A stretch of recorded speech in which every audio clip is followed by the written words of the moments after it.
Reaching out about feeling lonely, it's brave, it's something we just don't talk about enough. But you're not alone. And to unpack it all, we're diving into Simon Sinek's take on loneliness.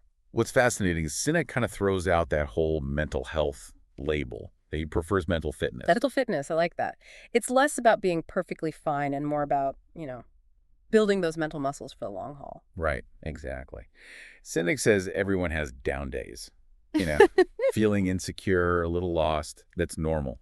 It's when we get stuck in those emotions that it becomes a problem. And Sinek's been there himself. He's surprisingly open about his own struggles with loneliness. He even links some of it back to his career choices. It's true, the constant travel, the pressure of being on all the Yeah. time.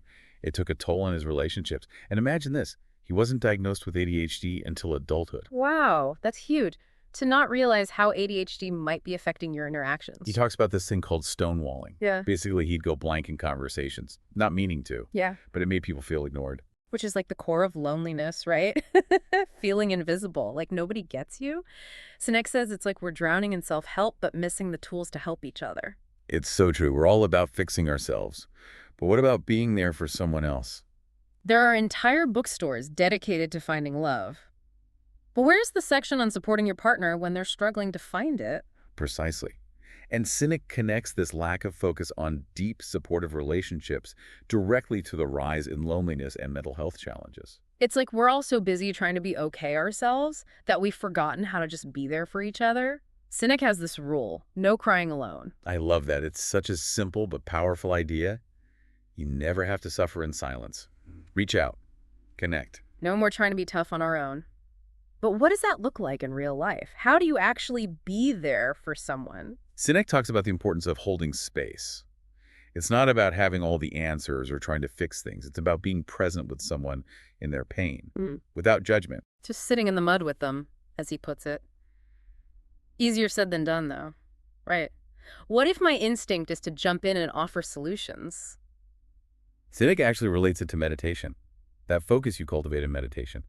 You need it for this kind of deep listening. Instead of planning my response, I need to quiet my mind and be present with what they're saying. Exactly. Acknowledge your own thoughts. Set them aside. And refocus on the person in front of you. It's a skill, like any other. A muscle we need to build. It makes you realize how rare true listening is. Even Sinek admits he wasn't always good at it. He tells this story about stonewalling his girlfriend. He was trying to protect her from his anxiety, but it made her feel like she couldn't lean on him. The exact opposite of what you want in a strong relationship. So how do you build that kind of connection? Where do you even start? Communication is key. Yeah. Senec's a huge advocate for it. He realized he needed to be upfront about his needs. Yeah. Instead of shutting down, he'd tell his partner, hey, I need a few minutes to process before we talk about this. Instead of, I'm dealing with something, which could mean anything. He's specific about needing space. That's huge. It allows the other person to understand and support you instead of feeling left in the dark. This whole conversation is making me realize how we dance around these complex emotions without clear instructions. It's true. And Senec's approach is all about bringing that communication to the forefront, making it an active part of the relationship. He's basically saying, relationships take work, but it's not just sacrifice. It's showing up authentically and learning to be there for each other. And a big part of that is embracing vulnerability. Okay, vulnerability. That can be a scary word. Tell me more. It's about letting your guard down, showing your authentic self, even the messy parts. Sinek found that those moments of shared vulnerability are often what deepen connections. He talks about how, biologically, shared struggle can release oxytocin, the love hormone. Exactly. He uses the example of families growing closer after a tragedy. It's that shared experience of overcoming something that solidifies those bonds. So, it's not about pretending everything's perfect all the time. It's about navigating those tough times together, honestly and openly. And seeing those challenges as opportunities to strengthen your bond, not tear it apart. This all ties into Sinek's idea of relationships as a co-creation. It's not finding the perfect person, it's two people building something together. Precisely. And like any collaboration, it requires open communication, respect, and showing up authentically, even when it's difficult. So for co-creating relationships, what are the building blocks? What makes a strong foundation? Sinek has this intriguing framework, his 3+1 for strong relationships. It all starts with compatibility, but not just any kind. Okay, I'm hooked. What are cynics' must-haves for a strong connection? He focuses on three core types: intellectual, emotional, and sexual. And we'll get to those in just a sec. But it's interesting how Sinek ties this back to his experience in the military. You mean how soldiers train together, build that trust so they can rely on each other in high-pressure situations? Exactly. He talks about command and control being necessary sometimes. Hmm. But you can't lead with it all the time. Trust has to be earned. It's like in a relationship. When things get tough, that's your combat situation. If you don't have that bedrock of trust, it can blow things apart. Exactly. And that's where going first comes in, which Mhm. Sinek talks a lot about. Being willing to be vulnerable, to say, hey, I need this, or I messed up. It takes guts to put yourself out there like that, but it creates space for the other person to do the same, Right, right? it does. Sinek had to learn that himself. He used to try to fix everything, put up walls when he was hurting. He even admits to having a checklist for relationships early on, trying to find someone who fit this perfect mold. It's so relatable, though. Right. But he learned the hard way that that approach attracts people who want to fit in, not be their true selves. Which just leads to more loneliness. Because no one's being real. Exactly. It was only when he let go of the checklist and focused on shared values, respect, that willingness to grow together, that things clicked. So, ditch the list. Find your people, the ones who get you. Flaws and all. It reminds me of something else Sinek emphasizes: feedback. We're used to it in other areas of life, but in relationships, it's often taboo. It's scary.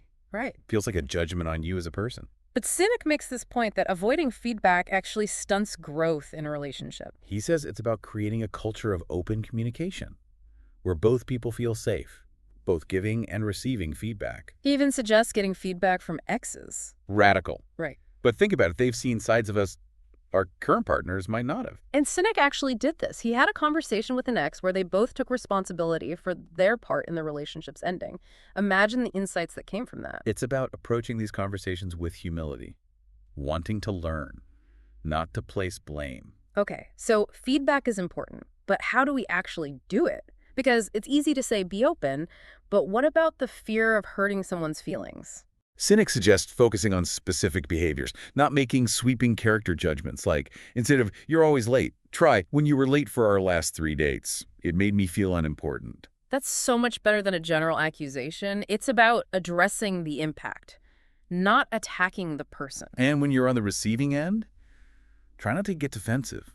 See it as a gift, a chance to see yourself through someone else's eyes. It's about holding space for each other's experiences, even when it's tough. Which brings us back to where we started, the importance of co-creation, of showing up authentically and being willing to do the work, even when it's uncomfortable. We've covered so much ground here, from mental fitness to holding space, vulnerability, feedback. It's clear that building strong connections takes effort, but it's so worth it. It is, and it all starts with recognizing that we're all in this together. Loneliness is a human experience, not a personal failing. Absolutely. So, as we wrap up part 2, I want you to consider this. What feedback have you been holding back in your own relationships? And what feedback are you longing to receive but haven't asked for?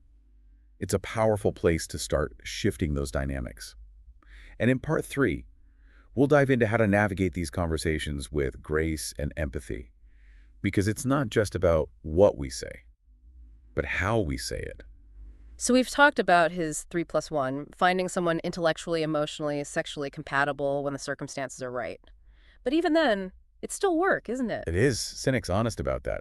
Even with all the right ingredients, relationships have their messy moments. He's really open about his own journey, learning to manage his ADHD in relationships, breaking those old habits of stonewalling or trying to fix everything. It's refreshing to hear someone so successful still be a work in progress. It goes back to that idea of mental fitness, right? It's not about being fixed. It's about building the skills to navigate life's curveballs. And relationships. They throw some serious curveballs. They push our buttons, expose our vulnerabilities. They become this testing ground for our own growth. Can we show up differently? Can we be better partners, better versions of ourselves? And that's where Sinek's whole service angle comes in.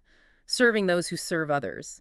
It's like shifting the focus from me to we. It's a powerful shift. Yeah. Instead of getting lost in our own needs, we ask, how can I support them? Like Seneca in Afghanistan. Finding strength in serving those on the front lines. It changes your whole perspective. It does. And that same principle applies to our closest relationships.